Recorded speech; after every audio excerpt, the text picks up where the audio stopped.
প্রত্যেকে হেডিং করো কেমিস্ট্রির আজকের টপিক প্রাত্যহিক জীবনে রসায়ন।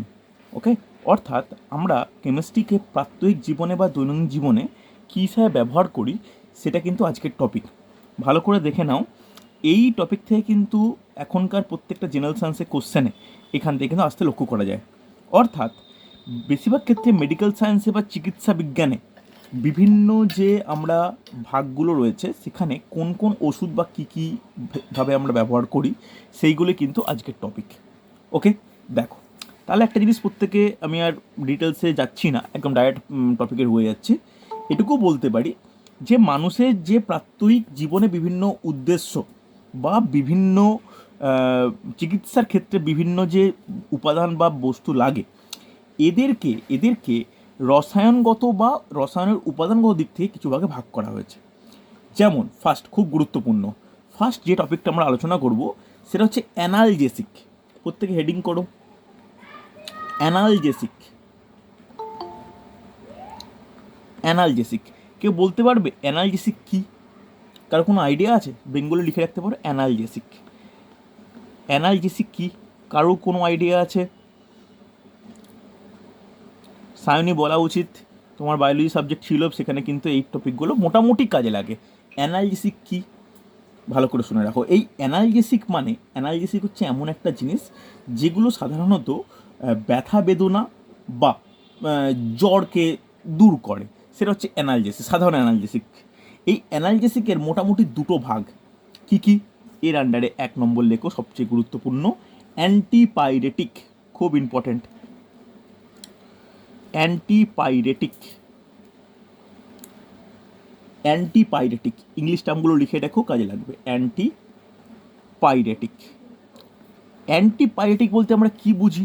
ভালো করে শোনা গেলো, পরীক্ষায় খুব আসে, প্রচুর পরীক্ষায় আসে। অ্যান্টিপাইরেটিক বলতে কি বুঝি? দেহের তাপমাত্রা বা জ্বর কমানোর জন্য যে ওষুধগুলো ব্যবহার করা হয় সেগুলো অ্যান্টিপাইরেটিক। জাস্ট লিখে রাখো যে দেহের তাপমাত্রা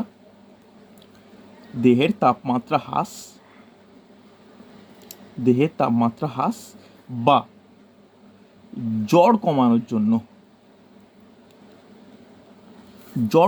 জন্য যে ওষুধ ব্যবহৃত হয়, ওকে, যে ঔষধ ব্যবহৃত হয় তা হলো অ্যান্টিপাইরেটিক। এবার নেক্সট যেটা জানার দরকার, যেটা পরীক্ষাতেও আসে, যে এর উদাহরণ কি? উদাহরণ বলতে পারবে? আশা করি তোমরা জানো, বিশেষ করে কোভিডের সময় উদাহরণ আমরা জানি, জ্বর কমানোর ওষুধ। বলো অন্তত একটা বা দুটো এক্সাম্পল দাও। দেওয়া উচিত, কারোর একজনে বলা উচিত। সায়নী? প্যারাসিটামল, একদমই তাই, প্যারাসিটামল। আর কোনো এক্সাম্পল? প্যারাসিটামল ছাড়া আর কোনো এক্সাম্পল লিখে না। অ্যাসপিরিন,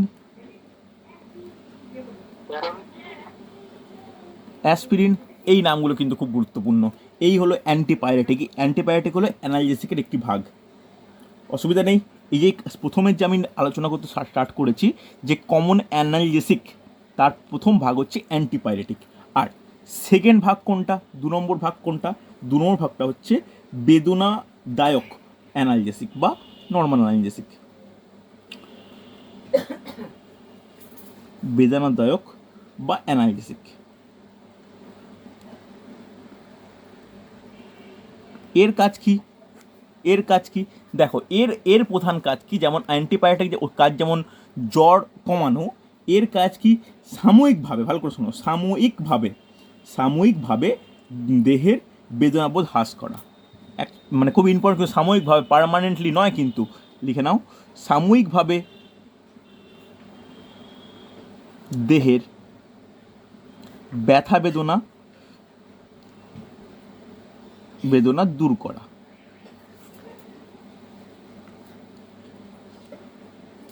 ওকে, মনে থাকবে, এটা হচ্ছে বেদনাদায়ক বা অ্যানালজেসিকের প্রধান কাজ। এবার ভালো করে শোনো, খুব ইম্পর্টেন্ট। দেখো, এই বেদনাদায়ক বা অ্যানালজেসিক এর আবার দুটো ভাগ আছে, আমি A B করে লেখাবো, একটু ইম্পর্টেন্ট। কি? একটা হচ্ছে নার্কোটিক বলতে কোনগুলোকে বুঝি আমরা? Narcotic analgesic.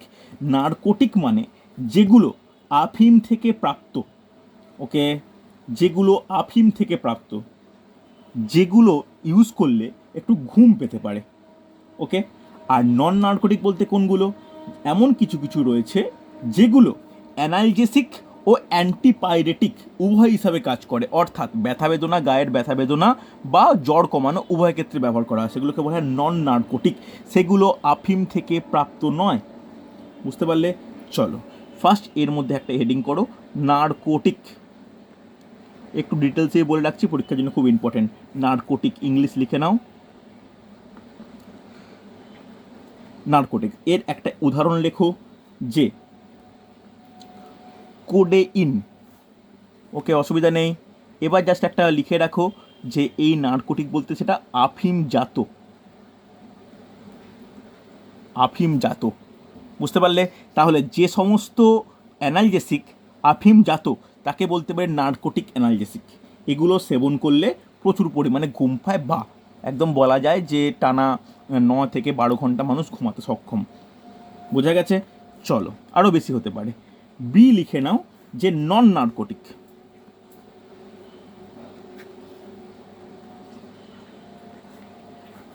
বি লিখে নাও নন নার্কোটিক। দেখো, নন নার্কোটিক বলতে কি? যেটা সাধারণভাবে বলতে পারি যে আফিমজাত নয়, এবং এর একটা বিশেষ প্রপার্টিজ রয়েছে। এটি অ্যানালজেসিক অর্থাৎ বেদনানাশক ও অ্যান্টিপাইরেটিক অর্থাৎ জ্বরনাশক উভয় হিসাবে কিন্তু ব্যবহৃত হয়। লিখে নাও, খুব গুরুত্বপূর্ণ। এটি অ্যানালজেসিক, এটি অ্যানালজেসিক ও অ্যান্টিপাইরেটিক উভয় হিসাবে কাজ করে। অ্যান্টিপাইরেটিক উভয় হিসাবে কাজ করে।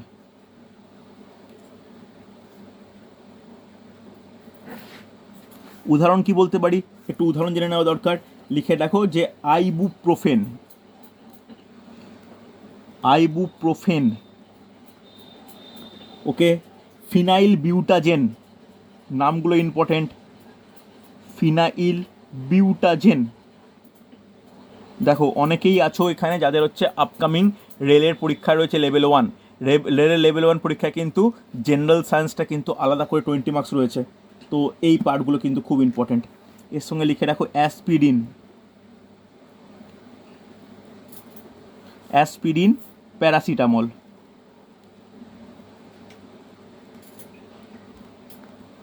লেখা হচ্ছে। এই যে প্রথমে আমরা যেটা ভাগ পড়লাম সেটা কি? অ্যানালজেসিকের ভাগ। ওকে, অ্যানালজেসিকের হচ্ছে দুটো ভাগ, একটা অ্যান্টিপাইরেটিক, একটা আর একটা মানে বেদনানাশক অ্যানালজেসিক। কোনো অসুবিধা নেই। চলো নেক্সট যেটা খুব ইম্পর্টেন্ট, যে পরবর্তী যে ভাগ নিয়ে আমরা আলোচনা করব, লিখে নাও পেন কিলার। 2 নম্বর দিয়ে লেখো পেন কিলার।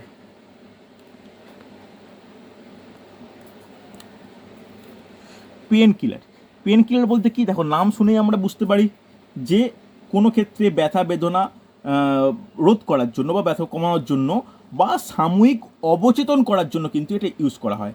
এবার আমাকে বলো, সাময়িক অবচেতন কোন সময় করতে লাগে? বলো, সাময়িক অবচেতন কোন সময় করতে লাগে? ইঞ্জেকশন কথাটা ঠিক না, কেন? ইঞ্জেকশনে কোনো অপারেশন করার সময়, ইঞ্জেকশনের সময় সামনে একটা স্পিরিট ইউজ করা যাতে ঠান্ডা করে দেওয়া হয় জায়গাটাকে। তো ওটার সময় কিন্তু কোনো এর ব্যাপার নেই। মেনলি শল্য চিকিৎসা অর্থাৎ অপারেশনের সময় কিন্তু এটা ব্যবহার করা হয়। তাহলে পেন কিলারের প্রধান কাজ কি? ভালো করে শুনে রাখো। শল্য চিকিৎসায় করার শুরুতে ইউজ করতে পারি আমরা, যেটাকে আমরা অ্যানাস্থেসিয়া বলি আমরা। ওকে, এরপরে যখন অ্যানাস্থেসিয়ার এফেক্টটা কমে যায় তখন তো শরীরে শল্য চিকিৎসার ধকল থাকে, সেই ধকল অর্থাৎ শল্য চিকিৎসার যে ব্যথা সে রোধ করার জন্য আমরা এটি ব্যবহার করি। লিখে নাও যে শল্য চিকিৎসায় বা অপারেশনে, শল্য চিকিৎসায় অবচেতন করার জন্য, অবচেতন কথাটা ঠিক না, ছিল অচেতন কথাটা লিখো তো, অচেতন করার জন্য, অচেতন করার জন্য ও ব্যথা রোধ করার জন্য,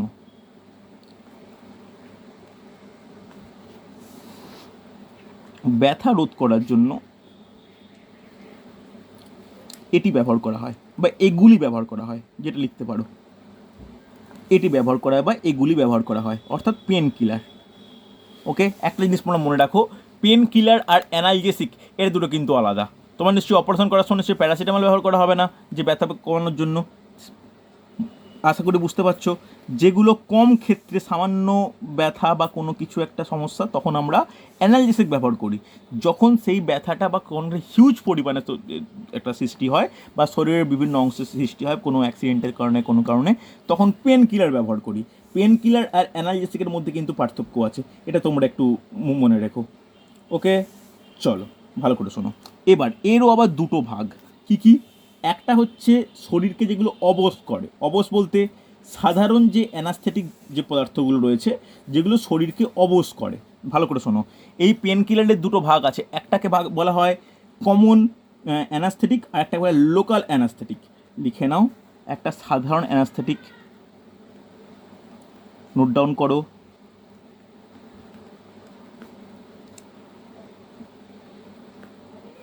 সাধারণ অ্যানাস্থেটিক, সাধারণ অ্যানাস্থেটিক বলতে কোন কী বলতে চাইছি, যেটা সমগ্র শরীরকে অবশ করে দেয়। বোঝা গেল? যেটা গোটা শরীরকে অবশ করে। লিখে নাও, সমগ্র শরীরকে অবশ করে, সমগ্র শরীরকে অবশ করে। ওকে, এর উদাহরণ কি? ওগুলো লিখে রাখো। ফার্স্ট উদাহরণ প্রত্যেকেই জানো, ক্লোরোফর্ম। হ্যাঁ কি না? এটা আমরা প্রত্যেকেই জানি, ক্লোরোফর্ম, যার সংকেত কি CH3। ওকে, এর ডিটেলসে আমরা কিন্তু যখন জৈব রসায়ন পড়বো তখন কিন্তু পড়বো। ওকে, লিখে নাও সাইক্লোপ্রোপেন।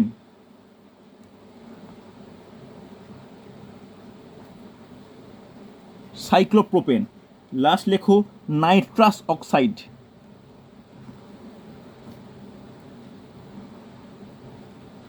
ওকে, তাহলে সাধারণ অ্যানাস্থেটিক কথা বুঝতে পেরেছি।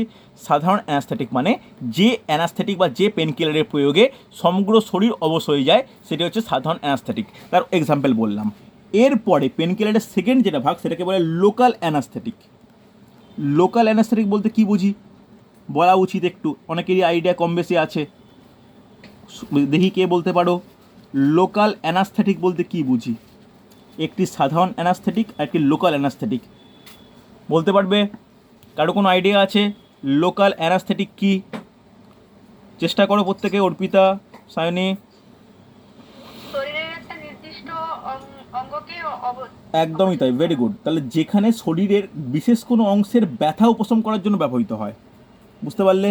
এটা কিন্তু সমগ্র বডির ওপর কিন্তু ক্রিয়া করে না। লিখে নাও, নোট ডাউন করো, খুব গুরুত্বপূর্ণ। যে শরীরের বিশেষ অংশকে, শরীরের বিশেষ অংশকে অচেতন বা ব্যথা দূর করতে ব্যবহৃত হয়।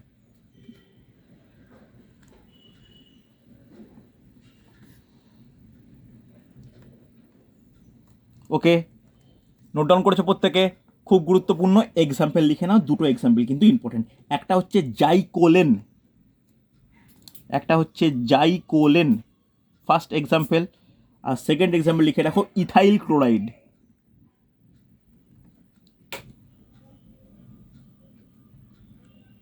ওকে, এই দুটো ইউজ করা হয় কিসের ক্ষেত্রে? লোকাল অ্যানাস্থেটিক হিসাবে কিন্তু ইউজ করা হয়, একটা জাইকোলেন আর একটা ইথাইল ক্লোরাইড। ওকে, দেখো এই নামগুলো কী ক্ষেত্রে ব্যবহার করা হয়, এগুলো কিন্তু কম্পিটিটিভ এক্সামের জন্য খুব ইম্পর্টেন্ট। ভালো করে তোমরা ফ্রেশ করে খাতায় নোট ডাউন করো নিজের মতো করে, এগুলো কাজে লাগে। বুঝতে পারলে? এই অ্যাপ্লিকেশান অফ কেমিস্ট্রি এগুলো কিন্তু প্রচুর ইম্পর্টেন্ট। বোঝা গেছে? প্রত্যেকে নোট ডাউন করেছো? তাহলে পরের টপিকে যাই, চলো। নেক্সট নোট ডাউন করবে ট্র্যাঙ্কুইলাইজার। আশা করি জানি ট্র্যাঙ্কুইলার সম্বন্ধে আশা করি আইডিয়া আছে। 3 নম্বর হেডিং করো ট্র্যাঙ্কুইলাইজার। কারো কোনো আইডিয়া আছে যে ট্র্যাঙ্কুইলাইজার কি?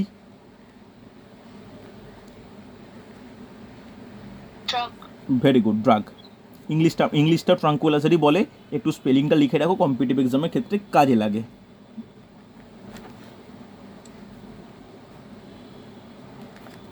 দেখো, এটা হচ্ছে বলতে পারি ড্রাগ, একদমই তাই। এর এমনি কাজ কি? দেখো, এর মোটামুটি কাজ হচ্ছে কোনো স্ট্রেস বা দুশ্চিন্তা, মানসিক চাপ কমাতে সাহায্য করে। ওকে, চলো লিখে রাখো দুশ্চিন্তা, মানসিক চাপ কমাতে সাহায্য করে।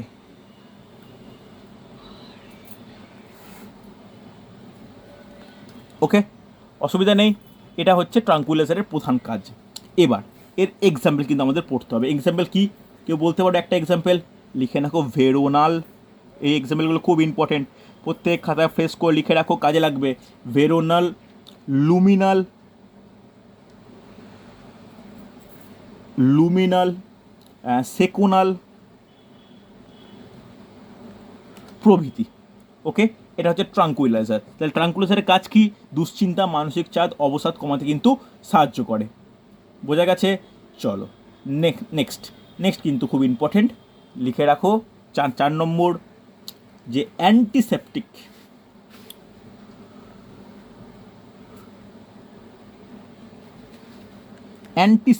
অ্যান্টিসেপটিকের সঙ্গে আরেকটা লিখে রাখো, যে disinfectant.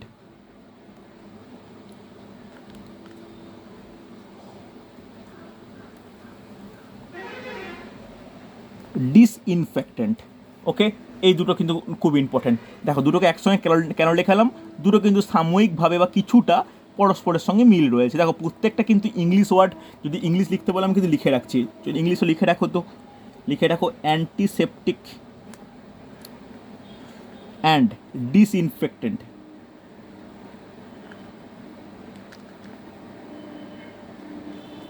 Okay, antiseptic and disinfectant. কেউ আমাকে বলতে পারবে অ্যান্টিসেপটিক কী আর ডিসইনফেক্টেন্ট কী? কোনো আইডিয়া আছে? কোনো আইডিয়া আছে? অ্যান্টিসেপটিক আর ডিসইনফেক্টেন্ট আমরা সাধারণ ক্ষেত্রে কিন্তু এই কথাগুলো ব্যবহার করি। কোনটাকে বলা হয় অ্যান্টিসেপটিক, কোনটাকে বলা হয় ডিসইনফেক্টেন্ট? কারো কোনো আইডিয়া? বলো, যেটা জানো বলো না, কোনো অসুবিধা নেই। হুম, যেসব রাসায়নিক জীবদের সংক্রামক যে জীবাণু ধ্বংস করে, কিগুলো? সেটা হচ্ছে, বুঝতে পারলাম না। যেসব রাসায়নিক পদার্থ জীবদের সংক্রামক জীবাণু ধ্বংস করে কিন্তু জীবদেহের টিস্যুর কোনো ক্ষতি করে না। বলতে পারি, তার সঙ্গে একটা এক্সট্রা পয়েন্ট অ্যাড করা যায়, অ্যান্টিসেপটিক ত্বকের ওপরিভাগে ক্রিয়া করে। এটা কিন্তু খুব ইম্পর্টেন্ট, যে অ্যান্টিসেপটিক যে সমস্ত মানে রাসায়নিক পদার্থ ত্বকের ওপরিভাগে সংক্রামক জীবাণুকে বিনষ্ট করে এবং পচন নিরামন করে, কিন্তু ত্বকের কোনো কলার কোনো ক্ষতি করে না, তাকে বলি অ্যান্টিসেপটিক। তাহলে অ্যান্টিসেপটিক মানে কি বলতে পারি? যেটি ত্বকের ওপরিভাগে ক্রিয়া করে এবং ওপরিভাগে যে সংক্রামক জীবাণু আছে তাকে নষ্ট করে। তাহলে ডিসইনফেক্টেন্ট কি? ডিসইনফেক্টেন্ট কি বলা যাবে?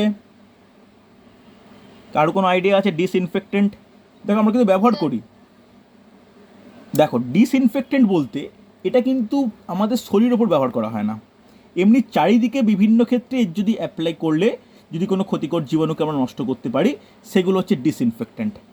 বোঝা গেছে? অর্থাৎ ডিসইনফেক্টেড জড় পদার্থের ওপর ব্যবহার করে ক্ষতিকারক জীবাণুকে ধ্বংস করা হয়। ছোট্ট দুটো পয়েন্ট পরপর লিখে নাও, আমি এইভাবে একটু লেখাবো, একটু লিখে নিও। দেখো এটা কি লিখে নাও?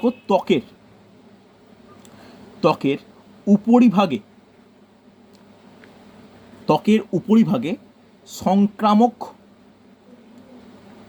জীবাণুদের বিনষ্ট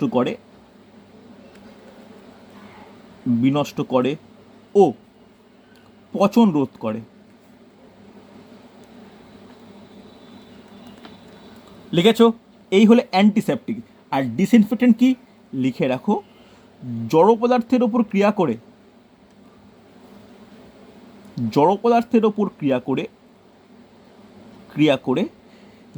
ক্ষতিকর জীবাণুদের বিনষ্ট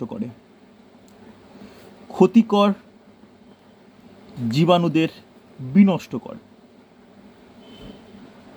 ওকে, ভালো করে একটা শুনে রাখো, যে কোনো ডিসইনফেক্টেন্ট যেটা জড় পদার্থের ওপর ক্রিয়া হচ্ছে, এটা যদি মানুষের ত্বক বা মানুষের কোনো অঙ্গ, শুধু মানুষ কেন, উদ্ভিদ প্রাণী কারোর সংস্পর্শে এলে কিন্তু তাদের ওপরি অংশ বা তাদের কোনো কলার ক্ষতি হতে পারে।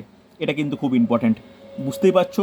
চলো এবার কিছু অ্যান্টিসেপটিক, কিছু ডিসইনফেক্টেন্টের আমরা ইউজ করি, মানে দেখে নিই যে কীভাবে হচ্ছে এগুলো ইউজ করা হয়। ওকে, চলো ফার্স্ট 1 নম্বর। এটা কিন্তু 1 নম্বর কার বলছি? এই যে এইগুলোর প্রত্যেকটা এক্সাম্পলের 1 নম্বর। চলো 1 নম্বর নোট ডাউন করো, যে টিংচার আয়োডিন।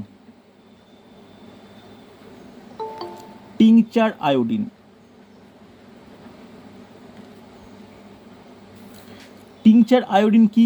কেউ বলতে পারবে? এটা কিন্তু কেমিস্ট্রির খুব গুরুত্বপূর্ণ প্রশ্ন, এমনিই কোশ্চেন আসে। টিংচার আয়োডিন কি? লিখে নাও, 2% আয়োডিন ও অ্যালকোহলের দ্রবণকে 2% আয়োডিন ও অ্যালকোহলের দ্রবণকে টিংচার আয়োডিন বলে। এগুলো কিন্তু কোশ্চেন আসে। অ্যালকোহলের দ্রবণকে টিংচার আয়োডিন বলে। তাহলে এর কাজ কি? এ কী হিসাবে ব্যবহার করা হয়? আয়োডিন বলে, টিংচার আয়োডিন বলে। এর কাজ কিন্তু খুব ইম্পর্টেন্ট, লিখে রাখো যে শল্য চিকিৎসার পূর্বে ত্বক জীবাণুমুক্ত করতে ব্যবহার করা হয়। লিখে নাও, বা কোনো অপারেশনের আগে বা অস্ত্রোপচারের আগে লিখে রাখো, অস্ত্রোপচারের আগে ত্বক জীবাণুমুক্ত করতে ব্যবহৃত হয়। খুব গুরুত্বপূর্ণ ইনফরমেশান, জীবাণুমুক্ত করতে ব্যবহৃত হয়। প্রত্যেকে ভালো করে নোট ডাউন করো। দেখো, কোনো কম্পিটিটিভ এক্সামের বুকসে কিন্তু এগুলো এত ডিটেলসে থাকে না। আমি একটু নোট ডাউন করে নিচ্ছি, একটু তুমি ভালো করে নোট লিখে নাও প্রত্যেকে। হচ্ছে, চলো নেক্সট। এই লিখলাম টিংচার আয়োডিন, প্রথম একটি অ্যান্টিসেপটিক। নেক্সট 2 নম্বর লেখো যে বোরিক পাউডার। আমরা বোরিক পাউডার নাম শুনেছি, হ্যাঁ কি না? লিখে নাও বোরিক অ্যাসিড। এর ব্যবহার কেউ বলতে পারবে? এটা কিন্তু আমরা শুনেছি কম বেশি। হ্যাঁ, বলা উচিত। ভেরি গুড, চোখের অ্যান্টিসেপটিক ব্যবহার করা হয়। লিখে নাও, এর জলীয় দ্রবণ চোখের অ্যান্টিসেপটিক হিসেবে ব্যবহৃত হয়। কোশ্চেন খুব ইম্পর্টেন্ট, মানে কোশ্চেন এগুলো আসে, চোখের অ্যান্টিসেপটিক হিসেবে ব্যবহৃত হয়। অনেকেই জানতে, অনেকেই কিন্তু এগুলো অজানা। এগুলো কম্পিটিটিভ এক্সামে জিকে হিসাবেও কিন্তু ব্যবহার করা হয়। ওকে, জিকের কোশ্চেনও কিন্তু, শুধু সায়েন্স বাদ দিলে জিকের কোশ্চেনও কিন্তু এরকম আসতে লক্ষ্য করা যায়। হয়েছে, চলো নেক্সট নোট ডাউন করো। এটা দিয়ে কে বলতে পারে? That is phenol. ফেনল কী হিসাবে ব্যবহার করি আমরা? এটা জানা উচিত। ফেনলটা কি? ফেনলকে আর কী নামে পরিচিত? না, একদমই নয়। ফেনল মানে কার্বলিক অ্যাসিড। ওকে, এর অপর নাম লিখে রাখো, এর অপর নাম কার্বলিক অ্যাসিড। এবার এই কার্বলিক অ্যাসিডের ব্যবহার তোমরা প্রায়ই জানো। কার্বলিক অ্যাসিড, ভালো করে শুনে রাখো, এই ফেনল কিন্তু ডিসইনফেক্টেন্ট আর অ্যান্টিসেপটিক উভয় হিসাবে ব্যবহার করা হয়। শুধু কনসেন্ট্রেশনটাকে আমরা পার্থক্য করব, এটা কিন্তু ডিফারেন্টভাবে ব্যবহার করা হয়। যেমন লিখে নাও একটা পয়েন্ট করে, 0.02% দ্রবণ, 0.02% ফেনলের দ্রবণ হলো অ্যান্টিসেপটিক। আর একটা নোট ডাউন করো যে 1% দ্রবণ হলো ডিসইনফেক্টেন্ট।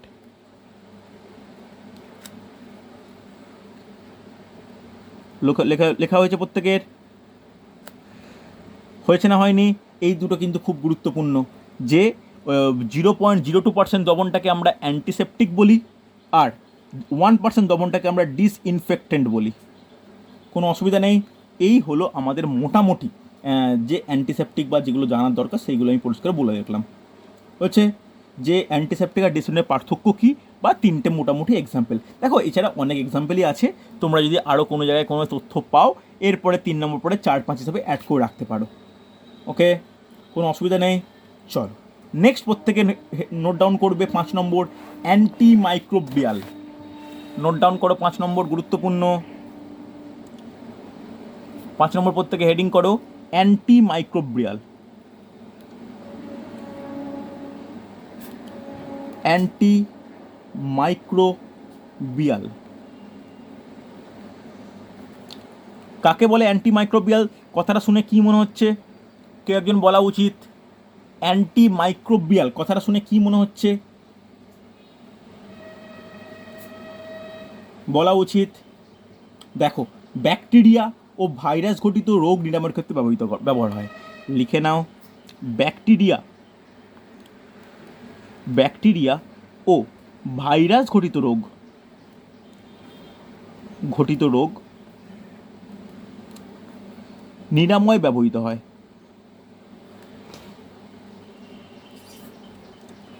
ইম্পর্টেন্ট পয়েন্ট কোশ্চেন আসে কিন্তু, ব্যবহৃত হয়। তাহলে কার ক্ষেত্রে? ভাইরাস ও ব্যাকটেরিয়া। এবার যেটা জানা উচিত এর এক্সাম্পল।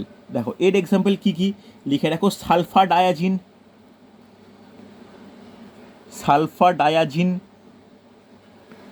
সেকেন্ড লিখে রাখো সালফাথাজোল।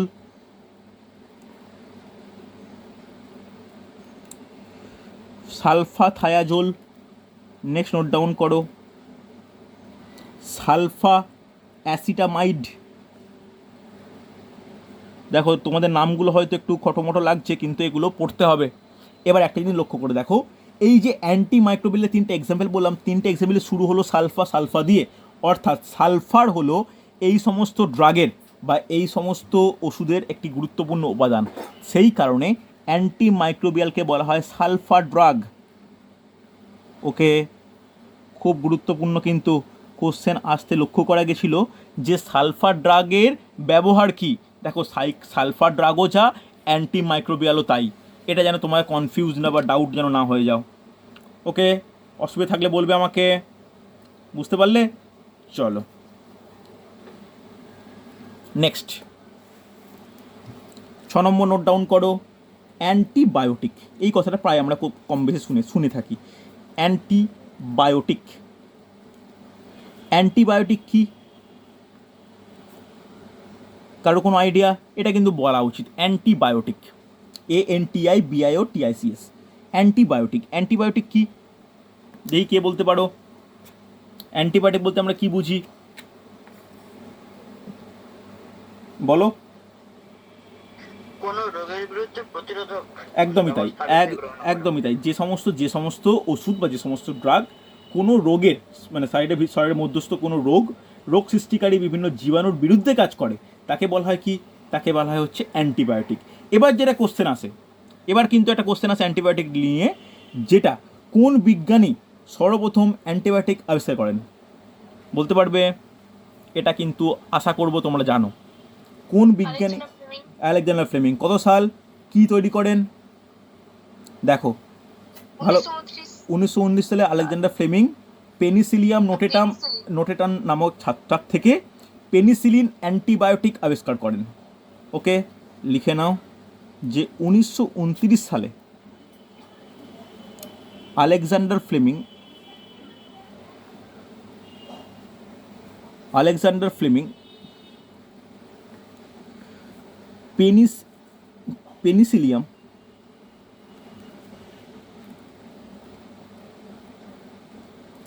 পেনিসিলিয়াম নোটেটাম নামক ছত্রাক থেকে পেনিসিলিন অ্যান্টিবায়োটিক আবিষ্কার করেন। এটা কিন্তু কোশ্চেন আসে, সালটা মনে রাখা উচিত। অ্যান্টিবায়োটিক আবিষ্কার করেন।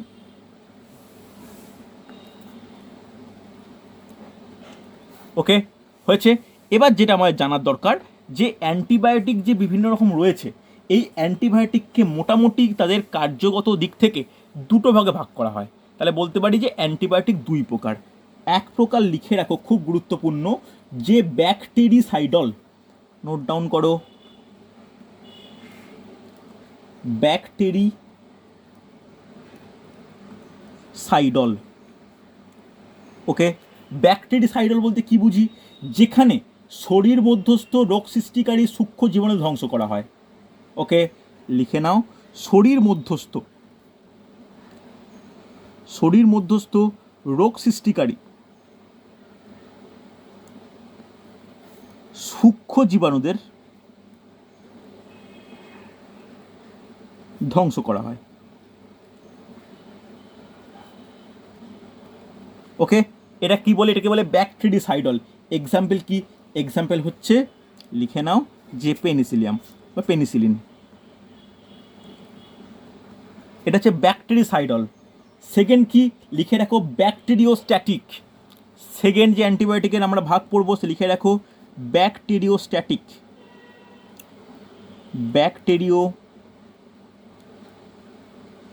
স্ট্যাটিক। ওকে, এই ব্যাকটেরিওস্ট্যাটিক কাকে বলে? এগুলো ভালো করে শোনো, এর উপস্থিতিতে বা এর সাহায্যে কী হয়, রোগ সৃষ্টিকারী সূক্ষ্ম জীবাণু যে বৃদ্ধিটা, মানে এটা সম্পূর্ণ ধ্বংস করে না, বৃদ্ধিটাকে আটকে দেয়। অর্থাৎ একটা যে রোগ জীবাণুরা শরীরের মধ্যে প্রবেশ করলে তারা পারস্পরিক জনন কার্য সম্পন্ন মাধ্যমে যেভাবে বংশবিস্তার করে রোগটাকে আরও গুরুতর করতে পারে, সেইটাকে প্রতিরোধ করে কে? ব্যাকটেরিওস্ট্যাটিক, অর্থাৎ এদের বৃদ্ধিটাকে রোধ করে। লিখে রাখো, এটি রোগ সৃষ্টিকারী জীবাণুর বৃদ্ধি রোধ করে। রোগ সৃষ্টিকারী জীবাণুর বৃদ্ধি রোধ করে। ওকে, অসুবিধা নেই। এক্সাম্পল নোট ডাউন করো, এক্সাম্পলগুলো কিন্তু খুব ইম্পর্টেন্ট। এর এক্সাম্পল লিখে রাখো যে এরিথ্রোমাইসিন,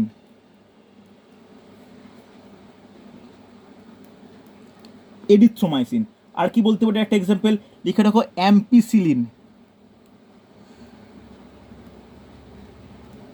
ওকে, তাহলে এই যে দুটো ভাগ লেখালাম, একটা ব্যাকটেরিয়াসাইডাল, একটা ব্যাকটেরিওস্ট্যাটিক। এটা কার ভাগ? এটি উভয় প্রকার, বলতে পারি উভয় প্রকার অ্যান্টিবায়োটিকের ভাগ। তাহলে অ্যান্টিবায়োটিকের আবিষ্কর্তা বা প্রথমকে আবিষ্কার করেন, তার মধ্যে দু প্রকার ভাগকে কিসের রেসপেক্টে আমরা ভাগ করেছি, একটা ধ্বংস করার রেসপেক্টে, আর একটা কিসের, আর একটা হচ্ছে তার জীবাণুগুলোকে বৃদ্ধিগুলোকে কীভাবে রোধ করতে পারি তার রেসপেক্টে। আশা করি সমস্যা নেই। চলো, এরপর 7 নম্বর প্রত্যেকে লেখো অ্যান্টাসিড বা অম্লনাশক। 7 নম্বর প্রত্যেকে লেখো অ্যান্টাসিড বা অম্লনাশক। যারা প্রথম থেকে ক্লাসে জয়েন করেন, আমি রেকর্ডিং দেবো, তোমরা হচ্ছে দেখে নিও। অম্লনাশক বা অ্যান্টাসিড, দেখো এটা আমরা প্রত্যেকেই প্রায় কম বেশি এই নামের সঙ্গে বা এইগুলোর কনজিউম বা ব্যবহার করার সঙ্গে জড়িত বা জানি আমরা। কাকে কাকে অম্লনাশক বলা হয়, কাকে অ্যান্টাসিড বলা হয়, বলা যাবে? বলা যাবে কাকে অ্যান্টাসিড বা অম্লনাশক বলা হয়? তাহলে যে সমস্ত পদার্থের যে সমস্ত পদার্থ আমাদের খাবার পরে বা কনজিউম করার ফলে পাকস্থলীর পিএইচ নিয়ন্ত্রণ করা হয়, অর্থাৎ কোনো কারণে এমন কোনো খাদ্য গ্রহণের ফলে যদি পাকস্থলীর অম্লকত্ব বা পিএইচের মান কমে যায়, পিএইচের মান সাথে সাথে কমে যাওয়া মানে কি, সেটা হচ্ছে অ্যাসিডের দিকে যাওয়া। যদি এমন কোনো খাবার আমরা কনজিউম করি যেখানে পিএইচের মানটা কমে যাচ্ছে, অর্থাৎ অ্যাসিডের পরিমাণ বাড়ছে, সেটাকে নিয়ন্ত্রণ করার জন্য এই যে প্রকার জৈব রাসায়নিক পদার্থ ব্যবহার করা হয় সেইগুলোই হচ্ছে অম্লনাশক বা অ্যান্টাসিড। মনে রাখবে, যেহেতু আমরা জানি একটা কেমিস্ট্রিতে অ্যাসিড ক্ষারের একটা বিক্রিয়া আছে, যে অ্যাসিড ও ক্ষারের বিক্রিয়া লবণ ও জল উৎপন্ন হয়। তাহলে অ্যাসিডের পরিমাণ বেড়ে গেছে মানে অম্লনাশক হিসাবে যেগুলো আমরা কনজিউম করব সেগুলো মাস্ট বি কী হবে? ক্ষার হবে। ওকে, তাহলে ওই সমস্ত ক্ষার টাইপের বা ওই অম্লনাশকগুলো ইউজ করার ফলে তারা পারস্পরিক বিক্রিয়া লবণ ও জল উৎপন্ন করে দেয়, যার ফলে অ্যাসিডটা কমে যায়। ওকে, জাস্ট লিখে নাও, এর কাজ লিখে নাও যে পাকস্থলীর পিএইচ নিয়ন্ত্রণ করা, পাকস্থলীর পিএইচ নিয়ন্ত্রণ করা। আশা করি পিএইচ কাকে বলে জানো তোমরা, পিএইচ স্কেল সম্বন্ধে আইডিয়া আছে। পিএইচ স্কেলের সাহায্যে কী করি আমরা অ্যাসিড বা বেসের যে প্রত্যেকটা যে মান সেগুলো আমরা বের করতে পারি পিএইচের মাধ্যমে। লিখে রাখো, পাকস্থলীর পিএইচ নিয়ন্ত্রণ করে। ওকে, এরপরে আমার যেটা একটু ডিটেলসে একটু জানার দরকার, যে আমরা মোটামুটি কোন রকম অ্যান্টাসিড সম্পর্কে জানি। দেখো, আমরা যে পরিচিত যে অ্যান্টাসিড সম্পর্কে জানি সেটা হচ্ছে মোটামুটি 3 রকম। এই 3 রকম অ্যান্টাসিড ও তাদের উপকরণ সম্বন্ধে কিন্তু আমরা জানতে হবে, কেন এই উপাদান বা উপকরণ নিয়ে কিন্তু কোশ্চেন আসে। চলো, ফার্স্ট 1 নম্বর যে অ্যান্টাসিড আমাদের পরিচিত, জেলুসিল। ওকে, এবার জেলুসিলের ক্ষেত্রে যেটা জানার দরকার বা যেটা জানতে হবে প্রশ্নের জন্য ইম্পর্টেন্ট, সেটা জেলুসিনের কম্পোনেন্টগুলো কী কী। লিখে নাও যে ম্যাগনেসিয়াম ট্রাইসিলিকেট, ভালো করে নোট ডাউন করো, ম্যাগনেসিয়াম ট্রাইসিলিকেট প্লাস, খুব ইম্পর্টেন্ট, অ্যালুমিনিয়াম হাইড্রক্সাইড।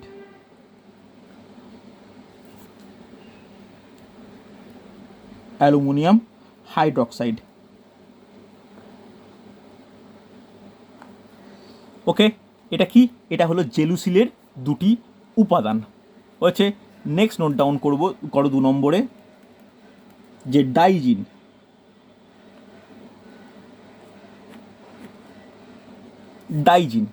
ডাইজিনের উপাদান কি? এখানে মনে রাখতে হবে এখানে চারটে উপাদান কিন্তু আমাদের একটু মনে রাখতে হবে। লিখে নাও। First aluminium hydroxide AlOH3, aluminium hydroxide. Okay, দেখো অ্যালুমিনিয়াম হাইড্রক্সাইড AlOH3 এর সঙ্গে উপস্থিত থাকে, লিখে রাখো sodium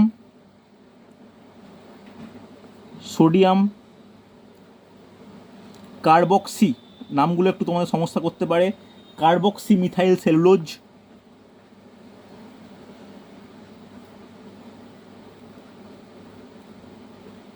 cellulose plus note down করো magnesium hydroxide MgOH2 plus note down করো মিথাইল পলিসিলক্সেন।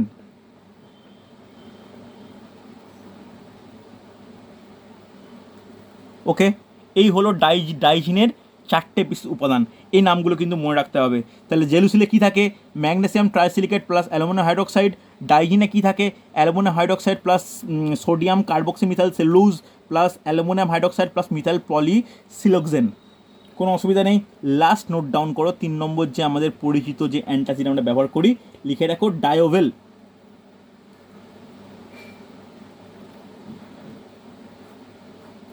তাহলে ডায়োভেলে কী কী ইউজ করা হয়? তেমন কিছু না, একেবারে সহজ। লিখে নাও aluminium hydroxide plus magnesium hydroxide plus magnesium carbonate MgCO3। Okay, এই 3 প্রকার কম্পোনেন্ট ইউজ করা হয় কার ক্ষেত্রে? ডায়োভেলের ক্ষেত্রে ইউজ করা হয়। কোনো অসুবিধা নেই? হ্যাঁ কি না বলো আমাকে, কোনো ডাউট থাকলে বা কোনো সমস্যা থাকলে বলবে আমাকে। নেই তো? তাহলে এই হলো আমাদের কি অ্যান্টাসিড বা অম্লনাশক। হয়েছে? চলো 8 নম্বরে নোট ডাউন করবে অ্যান্টিহিস্টামিন। প্রত্যেকে 8 নম্বরে হেডিং করো, খুব গুরুত্বপূর্ণ। অ্যান্টিহিস্টামিন বলা উচিত। অ্যান্টিহিস্টামিন বলতে কি? অ্যান্টিহিস্টামিন, হিস্টামিন কথা শুনেই কিন্তু বলা উচিত। অ্যান্টিহিস্টামিন বলতে আমরা কি বুঝি?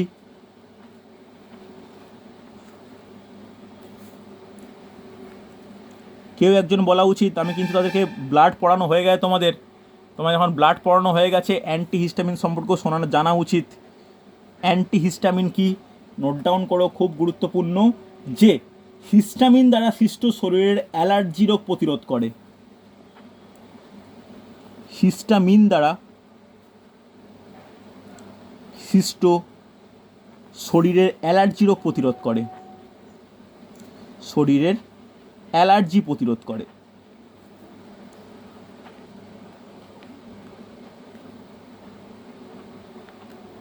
ওকে, খুব গুরুত্বপূর্ণ। এক্সাম্পলগুলো কিন্তু পরীক্ষায় এসেও ছিল। ফার্স্ট লিখে রাখো প্রোমিথাজেন। নামগুলো একটু কেয়ারফুল নোট ডাউন করবে। সেকেন্ড লেখো যে রেনিটিডিন।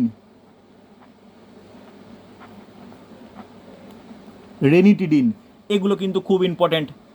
দেখো বর্তমানে SLSTর যে পিটির পরীক্ষা, সেখানে কোনো জেনারেল সায়েন্স রয়েছে, তাদের জন্য কিন্তু এগুলো খুব গুরুত্বপূর্ণ। হচ্ছে?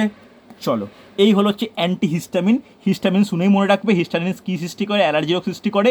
অ্যান্টিহিস্টামিন বলতে যেটা হিস্টামিনের বিপরীতে কাজ করছে, অর্থাৎ অ্যালার্জি রোগ প্রতিরোধে সাহায্য করছে। বোঝা গেছে? চলো 9 নম্বর নোট ডাউন করো অ্যান্টিঅক্সিডেন্ট। এটাও কিন্তু তোমাদের বলা উচিত। অ্যান্টিঅক্সিডেন্ট কি?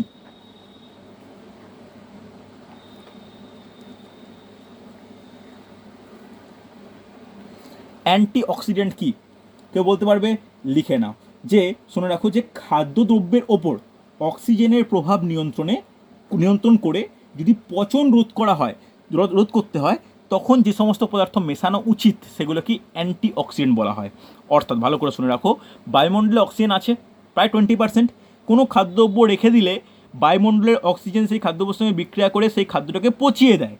তাহলে কোনো খাদ্যদ্রব্য বেশি দিন স্থায়ী হতে পারে না। কিন্তু সেই খাদ্যদ্রব্যের সঙ্গে যদি বা খাদ্যদ্রব্যের ওপর যদি সামান্য পরিমাণে অ্যান্টিঅক্সিডেন্ট মেশানো হয়, তাহলে কি হয়? তার পচন রোধ হয়। হ্যাঁ কি না? কোনো অসুবিধা থাকলে বলবে আমাকে। চলো লিখে নাও যে খাদ্যদ্রব্যের পচন দূর করার জন্য ব্যবহৃত হয়। খাদ্যদ্রব্যের পচন দূর করার জন্য ব্যবহার করা হয়। ওকে, এক্সাম্পল কি লিখে রাখো, citric acid, ascorbic acid. Citric acid, ascorbic acid.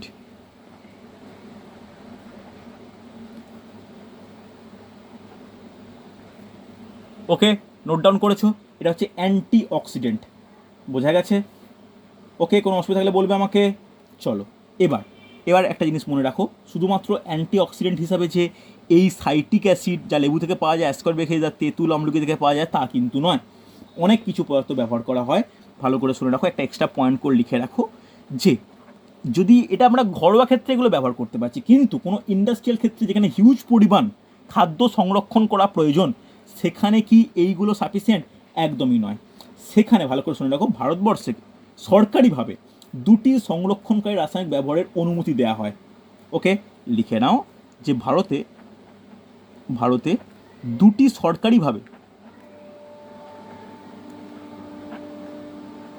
সরকারিভাবে খাদ্য সংরক্ষণকারী, একটু পয়েন্টটা নোট ডাউন করে, এগুলো জিকে হিসাবেও কাজে লাগে। সংরক্ষণকারী দ্রব্যের উল্লেখ করা আছে,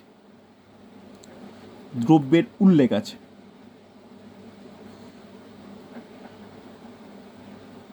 ওকে, কি 1 আর 2 লেখা দরকার, খুব ইম্পর্টেন্ট, নোট ডাউন করে নাও যে বেনজোইক অ্যাসিড বা সোডিয়াম বেনজয়েট, নোট ডাউন করো, সোডিয়াম বেনজয়েট খুব ইম্পর্টেন্ট। অর্থাৎ বলতে পারি যে বেনজোইক অ্যাসিডের সোডিয়াম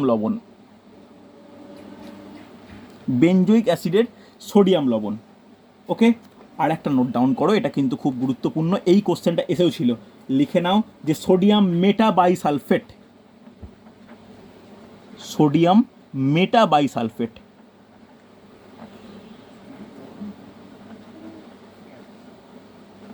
ওকে, এই দুটো নাম কিন্তু আমাদের মনে রাখতে হয়, যে এটা হচ্ছে ভারতের মানে সরকারিভাবে কোনো ক্ষেত্রে কোনো যেখানে আমরা ফুড প্রিজার্ভ করি, সেক্ষেত্রে কী সংরক্ষণ দ্রব্য ব্যবহার করব, তার দুটো কিন্তু নাম, একটা সোডিয়াম বেনজয়েট আর একটা সোডিয়াম মেটাবাইসালফেট। কোনো অসুবিধা আছে? কোনো অসুবিধা থাকলে আমাকে বলবে, এটা কিন্তু খুব গুরুত্বপূর্ণ হয়েছে।